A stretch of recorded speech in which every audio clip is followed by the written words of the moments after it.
Prime Minister said, "Today you didn't say Prime Minister's questions. I have never in your statement. I have never suggested any of you don't call my statement is very clear. Tools to my statement is very clear." This is one of the most insane interactions I've seen Nigel Farage and a congressman going head to head. I think the congressman's trying to of course trip up Nigel Farage at every hurdle, but Nigel Farage can't speak because the guy won't let him, essentially just cause he keeps on talking over him and then he eventually sort of loses his temper. In today's video, we're going to be watching and reacting to it. It's pretty hilarious and it's so bizarre. I've never seen anything like it in all my days. But guys, as always, please do hit the like button, hit the subscribe button, and let's have a watch of this. Thank you, Mr. Chairman. Mr. Farage, welcome to the United States of America. This isn't your first time here, correct? Correct. You were here in 2024 in Milwaukee, weren't you? I've been coming here since 1982 on a very regular basis. I work for American companies. What purpose were you coming to Milwaukee for? Why did you come to Milwaukee? I've been to Milwaukee many times. I think that in 2024 there will be a convention. The convention is the Republican convention. I think you're right. Very good. Where Trump was coronated. Well, he won, didn't he? I mean, yes. He had already won. We already knew who had won. It's cool. But it was his coronation. And you also attended Trump rallies. Correct. I've attended lots of Trump rallies. Make America Great Again rallies, many of them. And you optimistic, happy, wonderful, joyous event. You publicly endorsed him. I thoroughly enjoyed them. I've even spoken about you endorsed him for president and you attended his election night watch party. I did. And you consider Trump to be your mentor, correct? No, he's not your mentor. No, but he was sorry. He is somebody who you want the support of and you have the support. Yes, I do. I think he's a very, very brave man because you are getting ready to run for Prime Minister of Great Britain. Correct. Oh, I've been trying for years. Yeah. And as it stands right now, you head up a party. How many seats in the parliament are there? 651 if you include the speaker, that is 650. And how many are apart? How many seats does your party hold? How many seats does the opinion poll say we're going to get next time? Is that no? I mean the numbers don't lie. You only have 4 seats, right? That's what I'm afraid of. Yes. And so you are indeed the leader of a fringe party. Oh, I'm a fringe. All right. Don't worry about that. Yes. Absolutely. Everything I've ever done. And as a fringe party leader seeking to run for Prime Minister of Great Britain, you need a lot of money in order to blow up like the MAGA movement has blown up. What you need is a message of truth and a message of hope.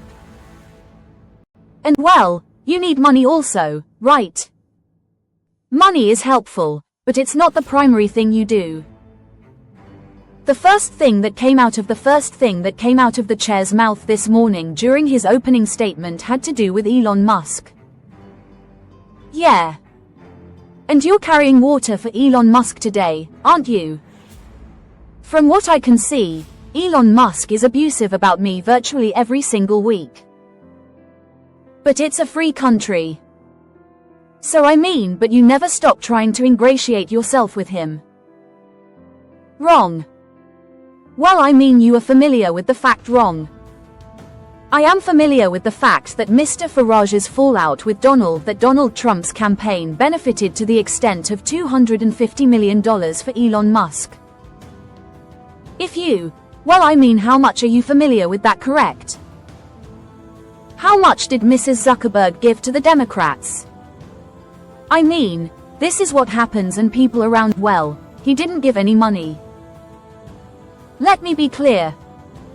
He was sitting behind Trump with the rest of the tech bros, and you are here today to impress all of those tech bros, including correct. I'm going to answer your question very, very honestly. You need money from Elon Musk in order to get elected Prime Minister of Great Britain. That's the bottom line. We can see. Isn't that correct? We can sit all day as long as the chairman allows us. I don't mind. I had a very public falling out with Elon Musk. But you're still trying to get some money from him, though, over a political issue. It's not about the prior discussion.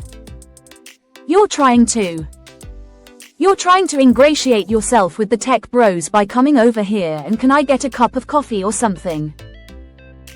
And you've been arguing here a long time.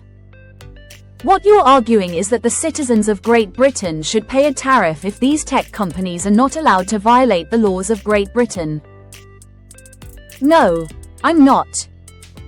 That was a falsehood put out by the British Prime Minister today. You didn't answer the Prime Minister's questions. I have never in your statement. I have never suggested any of my statements. You don't call my statement tools to my statement is very clear. My statement is very you are not calling it might surprise you. You are not calling for it might surprise you to know tariffs and trade sanction trade that trade you may not know this but trade between our countries is actually rather important. You are the biggest investor in our country and we're the biggest investor in yours. Is the gentleman from Georgia has expired but the gentleman to be able to say here to the United States regular order Mr. Chairman, yours has been rude. He's been disgusting. He's been hilarious. Hang on. The gentleman's time has expired.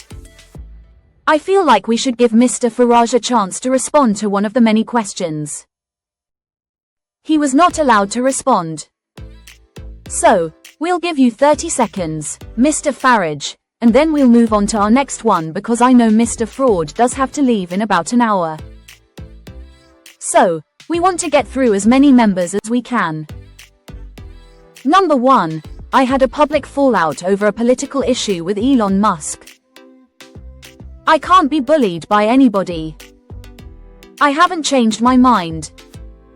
Last time I looked, he was being spectacularly rude about me yesterday. That's life. If we believe in free speech, we live with it.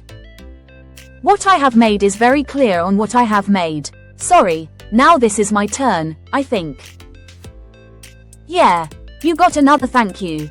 Mr. What I've made perfectly clear in this paper is the situation we've got with successive pieces of legislation, including now the Online Safety Act, is a danger to trade between our countries and allies and friends and trading partners have honest conversations with each other. I hope many American companies and politicians have honest conversations with the British government. I've not suggested sanctions at all in any way. Good luck to your gentleman. The gentleman from California. Now, Van actually watched this whole thing in Congress. Of course, Nigel Farage going out there to speak about free speech and yeah.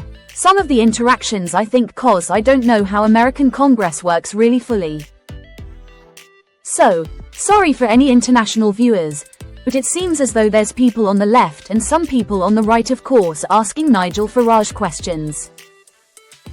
So, they're obviously trying to trip him up at certain points, but there's some really, really good golden clips in there. And in fact, in the next video, I'm probably going to get one up of one of them basically saying why he bans journalists from from his sort of press conferences and also asks him as to why he doesn't live by free speech himself, so to speak. I'll leave that one for you afterwards. But guys, as always, please do hit the like button, hit the subscribe button for more informative news.